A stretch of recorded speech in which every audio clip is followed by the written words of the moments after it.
Everybody wants to know, when is life going to go back to normal? When do we all get our jobs back? When does the economy get strong again? When can we go out to go to movies and restaurants and book our flights to Paris? Everybody wants to know. You're going to be hearing, if you haven't already, a lot of different ideas, and they use letters of the alphabet to explain. So I thought I'd make sure that you have a little primer on what they mean.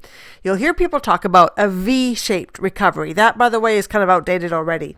So it's something like this. On the top left-hand side, we're up, we're strong, we have a thriving economy, we're all living happily ever after, and then boom, bam, just like that. Barely even had a chance to see it coming, and we're on the ground. We fell to the bottom, and we kind of crashed. And then the idea was we would bounce right back, and probably fairly quickly. I think probably you, or I certainly thought by this spring we would be getting back to life as normal. But no. And in fact, even Trump was talking about Easter, at least starting to head back to normalcy.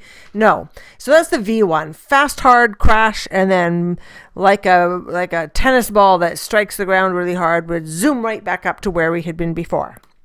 Then there was a second thought, which is, that's going to happen, but then there's going to be a second wave of the coronavirus.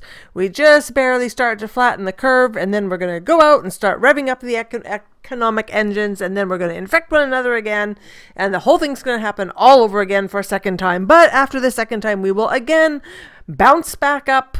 Every action, there's an equal and opposite reaction, right? So the ball hits the ground, the economy tanks, but then kabam, there we go up, and we're fine again, probably after a couple attempts. Then there's another model that looked more like a U, which is boom, we fall down, and then we muddle around at the bottom for a little while until the coronavirus gets dealt with. And then once it's dealt with, we rev up the engines, and fairly quickly we're right back up to having lots of jobs where we're going to work every day, we're bringing home paychecks, we're allowed to go again to the movies, to the restaurants, we're allowed to get on airplanes and travel, and life gets back how we had it before. And for some of us, our portfolios are looking nice again, and we can renovate again. Am I going there? Never mind.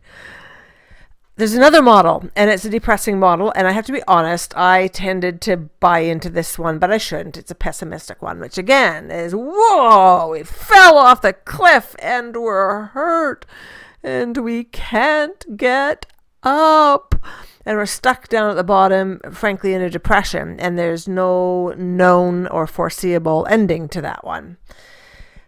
The newest one that's emerging is sometimes called a Nike swoosh, or you can think of it like a check mark, which again is boom, we fell hard and fast and far, and we hit the bottom, and we're going to turn around probably turn around in the next few months, but it's going to take months and months and months more for our economy to start hanging together again and truly rev up on the engines until we're back to life as we knew it before, where most of us had jobs, where there's income such that we would go out to movies, where we were allowed to go out to movies and bars and restaurants, and we were allowed to get on airplanes to Paris.